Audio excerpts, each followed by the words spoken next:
नमस्कार। आपका अखबार के YouTube चैनल पर आपका स्वागत है। मैं हूं प्रदीप सिंह। पंजाब में इस समय धर्म परिवर्तन का अभियान बहुत तेज़ी से चल रहा है। ये सरकार को मालूम है, राजनीतिक दलों को मालूम है, स्थानीय लोगों को तो मालूम ही है और इस पर कोई रोक टोक नहीं है। तमाम शिकायतों के बावजूद, तमाम आरोपों के बावजूद। और इसमें अगर प्रदेश के मुख्यमंत्री चरणजीत सिंह चन्नी जैसी शख्सियत का आशीर्वाद हो तो आप अंदाज़ा लगा सकते हैं कि ये मामला कितना गंभीर और कितना व्यापक स्तर पर ये चल रहा है। बात कल की है मोगा की। मोगा में एक कार्यक्रम का आयोजन हुआ। कार्यक्रम क्या था? एक संस्था बनाई गई है जिसका नाम है प्रॉफिट बजिंदर सिंह मिनिस्ट्रीज़। ये चलाता है बजिंदर सिंह नाम का एक व्यक्ति। ये हरियाणा का रहने वाला है। इसके बारे में पहले थोड़ा जान लीजिए। ये हरियाणा का रहने वाला है और ये हत्या के एक मामले में गिरफ्तार हो चुका है। जेल गया। जेल में इसने बाइबल पढ़ना शुरू किया। वहाँ से फिर निकलकर ये क्रिश्चियन बन गया और 2012 में इसने शुरू किया अपना एक नया धंधा। संडे को, इतवार को प्रेयर बुलाने का, प्रार्थना सभा बुलाने का। ईसाई मतलब हिंदू धर्म के लोगों को बुलाता था जो उनको ब्रेन वॉश करके फिर जो है ईसाई बनाता था। फिर 2018 में इस पर एक महिला ने आरोप लगाया बलात्कार का। कहा कि 2017 से उसे लंदन ले जाने का झांसा देकर उसका शोषण करता रहा। उससे 3-4 लाख रुपए भी लिए। ये उस महिला का आरोप था। उसी आरोप में लंदन जाते हुए इसको दिल्ली एयरपोर्ट से गिरफ्तार किया गया। उसके बाद से वो एक हीलर के रूप में लोगों के सामने आया कि लोगों का दुख दर्द दूर कर देता है, मरते हुए लोगों को जिंदा कर देता है, बीमारी ठीक कर देता है। आईसीयू का पेशेंट जो है, यहाँ से वो प्रार्थना करता है, वो आईसीयू में वो उठकर खड़ा हो जाता है। इस तरह के हथकंडों से, इस तरह के से लोगों को बेवकूफ़ बनाकर वो धर्म परिवर्तन का काम कर रहा है। और ये बात मालूम है सबको। इसलिए कह रहा हूँ सबको मालूम है कि मोगा में इसी संस्था की नई ब्रांच का उद्घाटन होना था 25 नवंबर को। 25 नवंबर के कार्यक्रम का जो निमंत्रण पत्र है, जो फ़ोटो छपा, उसके जो पोस्टर लगे, उसमें पंजाब के मुख्यमंत्री चरणजीत सिंह चन्नी मुख्य अतिथि थे।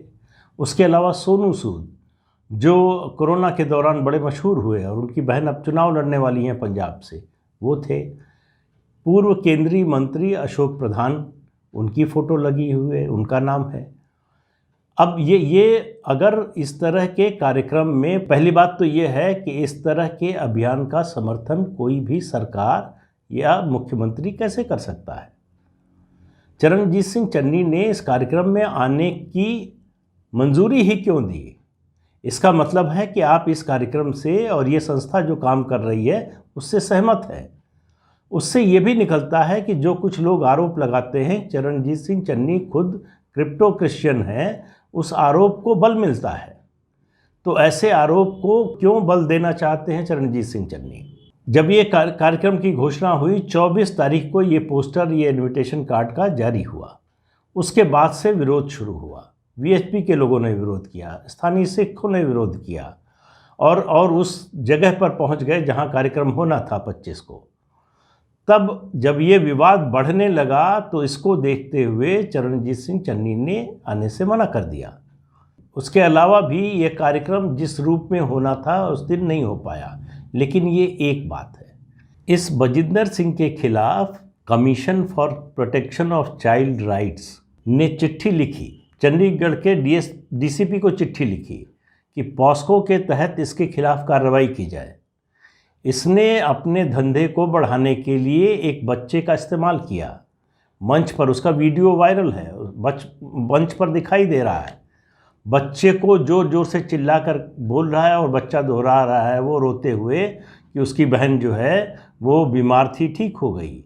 एक परिवार से इसने कहा कि कैंसर से पीड़ित एक लड़के को उसकी बहन के बारे में कहा कि मैं ठीक कर दूंगा, मरे हुए को जिंदा कर दूंगा, और उनसे पैसे लिए, उनको धर्म परिवर्तन कराया। ये सब आरोप उस लड़की के भाई ने लगाया है। और ये सब कुछ खुले मंच पर होता है, ऐसा नहीं किसी बंद कमरे में होता है। इसका जो कार्यक्रम है उसमें हज़ारों लोगों का धर्म परिवर्तन कराया जाता है। मोगा में भी 25 तारीख को 3000 लोगों का धर्म परिवर्तन कराया जाना था। तो ये चमत्कार दिखाकर, चमत्कारी बाबा बनकर जो है वो लोगों को बरगलाता है और उनका जो है धर्म परिवर्तन कराता है। तो एक तो ये बात हुई, लेकिन बात ये है कि पंजाब से इस तरह की जो खबरें आ रही हैं बड़ी ख़तरनाक हैं। इसलिए कि अभी तक जो ईसाई धर्म स्वीकार कराया जाता था उसमें ज़्यादातर जनजाति के लोग थे, शेड्यूल ट्राइब के लोग थे। तो वो जो ऐसे इलाके हैं शेड्यूल ट्राइब के, वहाँ पर होता था, ज़्यादा हल्ला गुल्ला नहीं होता था। अब नया अभियान जो शुरू हुआ है वो अनुसूचित जाति के लोगों के धर्म परिवर्तन का शुरू हुआ है। और पंजाब में हिंदू और सिख दोनों समुदायों के जो अनुसूचित जाति के लोग हैं उनका बड़े पैमाने पर धर्म परिवर्तन हो रहा है और इसको कोई रोकने वाला नहीं। जिस तरह से ये अभियान चल रहा है अगले कुछ सालों में हो सकता है पंजाब में, अभी जो कहा जाता है, कहा नहीं जाता है, वास्तविकता है कि दलितों की आबादी 32% है, उसमें कितने फीसदी जो है वो हिंदू या सिख बच जाएंगे, मेजॉरिटी उनमें से जो है क्रिश्चियन बन जाएगी। इसमें कोई दो राय नहीं है अगर इसे रोका न गया तो। ये ट्रेंड जो है, और ये देश भर में इस तरह का काम हो रहा है, कोई पंजाब अकेला नहीं, लेकिन पंजाब में ज़्यादा बड़े पैमाने पर हो रहा है। पंजाब में चिंता इसलिए भी है कि बॉर्डर स्टेट है, पहले से ही सुरक्षा को लेकर तमाम तरह की चिंताएं हैं, तमाम तरह की खबरें हैं। ऐसे में पंजाब में इस तरह का अभियान चलने देना सवाल उठाता है पंजाब की राज्य सरकार पर भी, और ये सवाल उठाता है एसजीपीसी पर भी, जो सिख गुरुद्वारा प्रबंधक कमेटी है उस पर भी सवाल उठता है। अगर ये ट्रेंड जारी रहा तो वो दिन दूर नहीं है जब पंजाब में सिख अल्पसंख्यक हो जाएंगे बहुसंख्यक से। लेकिन मैंने पहले भी एक बार कहा था शायद आपसे कि एसजीपीसी की हिम्मत नहीं है, बीच बीच में एक आध बयान देने के अलावा और वो कुछ नहीं कर पाते हैं। उसकी वजह यह है कि क्योंकि सिख फॉर जस्टिस के जो लोग हैं उन पर दबाव है ईसाई मिशनरियों का, जो बाहर बैठे हैं, ये लोग कनाडा में, अमेरिका में, स्पेन में, यूरोप के दूसरे देशों में, वहाँ उस दबाव की वजह से एसजीपीसी चुप्पी साध लेती है, मुँह फेर लेती है। सवाल ये है, पूछा ये जाना चाहिए कि जब national commission for protection of child rights ने लिखा डीसीपी को चंडीगढ़ के कि इसके खिलाफ पॉस्को में कार्रवाई की जाए, पॉस्को एक्ट में, तो कार्रवाई क्यों नहीं हुई? कौन बचा रहा है? भेद इससे खुलेगा, पता इसकी व्यापकता का पता इस बात से चलेगा कि उसके प्रोटेक्टर कौन है। और जाहिर है कि सरकार में बैठे हुए लोग उसके प्रोटेक्टर हैं, सरकार के बाहर वाले भी हैं। कौन लोग हैं जो चाहते हैं पंजाब में दलितों की आबादी कम हो जाए? किसका राजनीतिक हित इससे सधता है? कौन इसके बेनिफिशियरी होंगे? अगर ईसाई धर्म बड़े पैमाने पर दलित वर्ग के लोग स्वीकार कर रहे हैं तो इस खेल के पीछे पैसा कहाँ से आ रहा है? इसमें क्यों सोनू सूद जा रहे थे? सोनू सूद का इस संस्था से क्या लेना देना है? उनका क्या कनेक्शन है? ये जो कोरोना के दौरान वो लोगों की मदद कर रहे थे उसका पैसा, उसकी जांच चल रही है। उनके घर पर और दूसरे दफ्तर और दूसरी जगहों पर इनकम टैक्स और ईडी की रेड भी हुई, उसकी भी जांच चल रही है। उनकी बहन अब चुनाव लड़ने जा रही है। तो सोनू सूद की बहन चुनाव लड़ने जा रही है। इस समय वो बहुत बड़े तारनहार बने हुए हैं आम लोगों के। जिस तरह का उन्होंने काम किया, स्वाभाविक है कोई भी करेगा तो उसकी ये छवि बनेगी। लेकिन सवाल ये है कि फिर वो धर्म परिवर्तन के ऐसे कार्यक्रम में क्यों जा रहे थे, अपने को इस संस्था से क्यों जोड़ रहे थे? और उनका और आम आदमी पार्टी का जो संबंध है, जिस तरह से आम आदमी पार्टी ने उनका खैर मकदम किया दिल्ली में, जिस तरह से उनके संबंध हैं आम आदमी पार्टी के नेता और दिल्ली के मुख्यमंत्री अरविंद केजरीवाल से, तो ये पूरा नेक्सस क्या है? ये कैसे और क्यों है कि धर्म परिवर्तन करने वाले एक व्यक्ति और उसकी संस्था के कांग्रेस से भी संबंध है, आम आदमी पार्टी से भी संबंध है और अकाली दल चुप्पी साधे हुए है। तो कुछ तो है कॉमन तीनों में। वो कॉमन चीज़ क्या है? क्या है जो इस आदमी का, जिस पर हत्या का आरोप लगा, जिस पर बलात्कार का आरोप लगा, जो फ्रॉड कर रहा है, चमत्कार दिखाने के नाम पर लोगों को बरगला रहा है, फुसला रहा है, उससे इतने बड़े लोगों का, तीन पार्टियों का राज्य की क्या संबंध है? अगर 25 तारीख को मोगा में विश्व हिंदू परिषद के लोग और स्थानीय सिख और हिंदू नहीं पहुंचते उस कार्यक्रम स्थल पर, उसे रोकने की कोशिश नहीं करते, तो इसमें मुख्यमंत्री चरणजीत सिंह चन्नी भी शामिल हुए होते, सोनू सूद भी शामिल हुए होते, अशोक प्रधान भी शामिल हुए होते। मुझे मालूम नहीं कि अशोक प्रधान शामिल हुए कि नहीं। इन दो लोगों के बारे में तो खबर ये है कि जब विवाद बढ़ा तो ये दो लोग नहीं गए। और वो बजिंदर सिंह और उसके साथी ये कह रहे हैं कि विवाद के कारण नहीं, ऐसा है कि नहीं आए।